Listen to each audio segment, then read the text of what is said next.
Right, ఇప్పుడు మనము ఆమ్లము, క్షారము, లవణానికి సంబంధించినటువంటి పరీక్ష చేస్తున్నాం. ఏది ఆమ్లం, ఏది లవణం, ఏది క్షారం అనేటటువంటి పరీక్షను నిర్వహించడం జరుగుతుంది. దాని కొరకు మనము ఇగో ఇది హైడ్రోక్లోరిక్ ఆమ్లం. ఏం ఆమ్లం ఇది? హైడ్రోక్లోరిక్ ఆమ్లం. అయితే ఇక్కడ ఒక హైడ్రోక్లోరిక్ ఆమ్లం ఇక్కడ తీసుకున్నాం రెండింటిని టెస్ట్ చేయడానికి. ఇది సోడియం హైడ్రాక్సైడ్ క్షారం. ఏంటిది?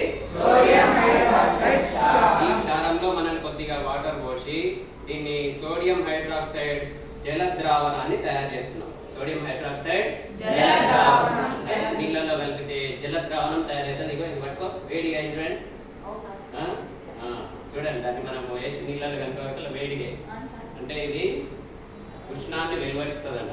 ఇది సోడియం హైడ్రాక్సైడ్ జల ద్రావణం. ఏంటిది? సోడియం హైడ్రాక్సైడ్ జల ద్రావణం. ఇదేమో సోడియం కార్బోనేట్ అంటే ఇది లవణం.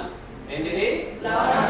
సోడియం కార్బోనేట్ లవణంలో కొంచెం వాటర్ పోసి సోడియం కార్బోనేట్ లవణ జల ద్రావణాన్ని తయారు చేసినాం. ఇది ఒక పరీక్ష కొరకు, ఒక దాంతో పరీక్ష కొరకు. సేమ్ ఇవి కూడా అంతే, ఆమ్లము, క్షారము, లవణం. మరి క్షారంలో కూడా ఇతర సైడ్ కూడా మనము నీళ్ళని కలిపి జల ద్రావణాన్ని తయారు చేస్తున్నాం. సోడియం హైడ్రాక్సైడ్ జల ద్రావణం వేడి కదా, సోడియం హైడ్రాక్సైడ్ జల ద్రావణం.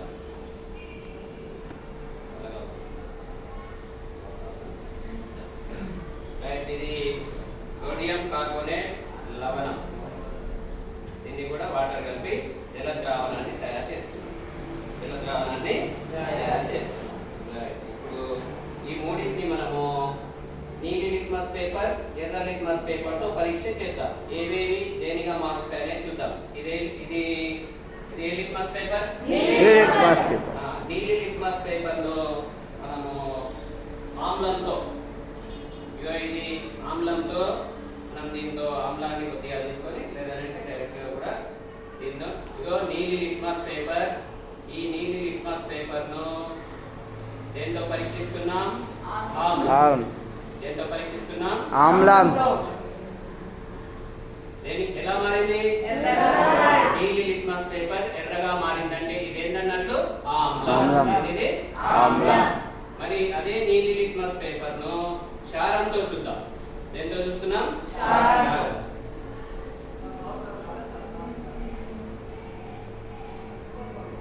మారిందా? అంటే క్షారంతో నీలి లిట్మస్ పేపర్ యొక్క రంగు మారదు. అంటే మరి లవణం అంటే తటస్థ ద్రావణం. ఈ తటస్థ ద్రావణంతో కూడా నీలి లిట్మస్ పేపర్ ను ఏమైనా మారిందా? మారలేదు.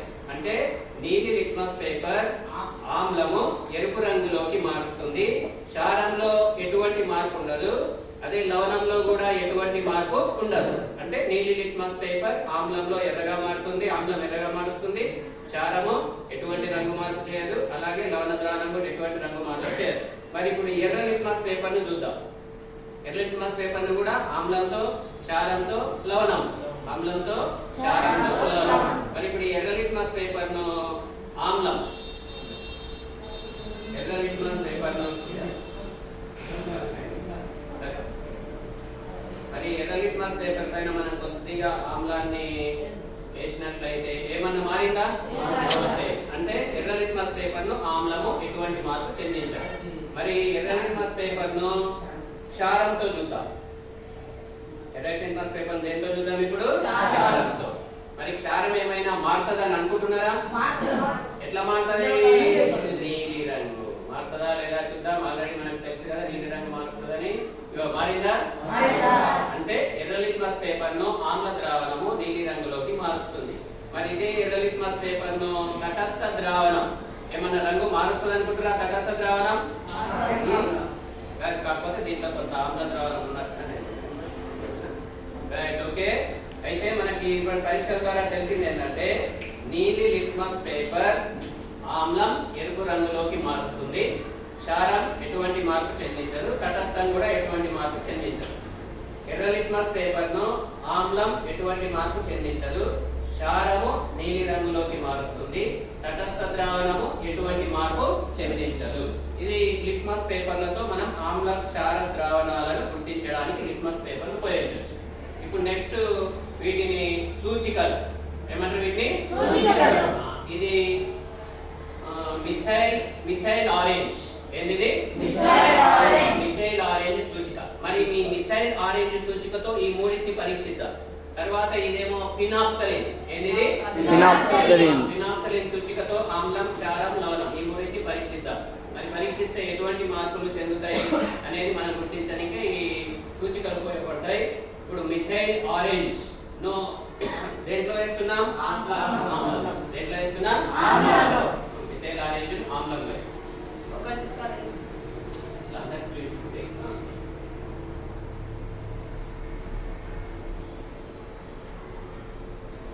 ఏ రంగులోకి వచ్చింది అది? ఎరుపు. ఎరుపు రంగు. మిథైల్ ఆరెంజ్ ఆమ్ల ద్రావణంలో ఏ రంగులో ఉంటుంది? ఎరుపు రంగులో. మిథైల్ ఆరెంజ్ ఎరుపు రంగులో వస్తుంది. ఎరుపు రంగు వస్తుంది అన్నమాట. మరి మిథైల్ ఆరెంజ్ క్షారంతో పరీక్ష. మిథైల్ ఆరెంజ్ ఇప్పుడు దేంట్లో వేస్తున్నాం? క్షారం. క్షారంలో వేస్తే ఏ కలర్ అవుతుందో చూడండి.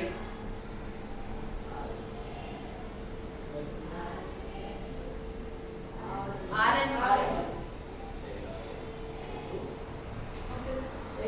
ఇంకేనా? పసుపు కలర్ అయింది చూడండి. క్షారం ఏ కలర్ అయింది? పసుపు కలర్. లైట్ గా పసుపు కలర్. ఇగో ఏ కలర్ వచ్చింది? మిథైల్ ఆరెంజ్ ఆమ్లంలో ఎరుపు రంగుగా మారుతుంది. ఇది ఆబ్జెక్ట్ లో వస్తుంటది, గుర్తుపెట్టుకోవాలి. మిథైల్ ఆరెంజ్ ఆమ్లంలో ఎరుపు రంగుగా వస్తుంది, మారుతుంది. అదే క్షారంలో ఏ రంగు వస్తుంది? పసుపు కలర్. ఏ కలర్ వచ్చింది? పసుపు కలర్. మరి తటస్థ ద్రావణంలో ఏమైనా కలర్ వస్తుందా అని అంటే దాని కలర్ మిథైల్ ఆరెంజ్ ఏ కలర్ ఉంటుందో అదే కలరే ఉంటుంది అన్నట్టు. వేరే కలర్ ఏం రాదు. ఆరెంజ్ కలర్ ఉంటుంది యాక్చువల్గా అది. కాబట్టి నీళ్ళల్లో వేస్తే అది ఏ కలర్ వస్తుంది? ఆరెంజ్. ఆరెంజ్ కలరే వస్తుంది చూడండి, మార్పు లేదన్నట్టు. అంటే మిథైల్ ఆరెంజ్ ఆమ్లంలో ఎరుపు రంగుగా మారుతుంది. క్షారంలోనేమో పసుపు రంగుగా మారుతుంది. తటస్థ ద్రావణంలో ఎటువంటి మార్పు ఉండదు. మరి ఇప్పుడు మిథైల్ ఆరెంజ్ తో మూడింటిని పరీక్షించినాం. ఆమ్లంలో ఎరుపు రంగు, క్షారంలో పసుపు రంగు, తటస్థంలో ఎటువంటి రంగు లేదు, సేమ్ ఆరెంజ్ కలరే. మరి ఇప్పుడు ఇది ఫినాప్తలిన్. ఏంటిది ఇది? ఫినాప్తలిన్. ఈ ఫినాప్తలిన్ తో ఇప్పుడు మళ్ళీ దేన్ని చూద్దాం? ఆమ్లం. ఇది ఫినాప్తలిన్. ఇది దీనికి రంగు లేకుండా ఫినాప్తలిన్. ఇగో నీళ్ళలాగానే ఉంచండి, ఎటువంటి కలర్ లేదు. ఫినాప్తలిన్ ఎటువంటి కలర్ ఉండదు. ఫినాప్తలిన్ ఇప్పుడు ఆమ్లంలో వేస్తుంది చూడండి. ఏమన్నా మార్పు వస్తుందా అంటే నో చేంజ్. కలర్ మారలేదు, ఏం కూడా కలర్ అనేది మారదు కదా. మిథైల్ ఆరెంజ్ తో ఆమ్లం అనేది మనకు తెలియదు. ఇప్పుడు మిథైల్ ఆరెంజ్ ను క్షారంలో వేస్తుంటే మరి క్షారం ఏ రంగుగా మారవచ్చు అనుకుంటారు మీరు? ఏ రంగు అయింది? Pink colour. ఏ కలర్ వచ్చింది? Pink colour. మిథైల్ ఆరెంజ్ క్షారంతో ఏ రంగుగా వచ్చింది? Pink colour. అంటే మిథైల్ ఆరెంజ్ తో మనం క్షారాన్ని గుర్తించవచ్చు, ఆమ్లాన్ని గుర్తించలేము, రంగు మారలే కదా.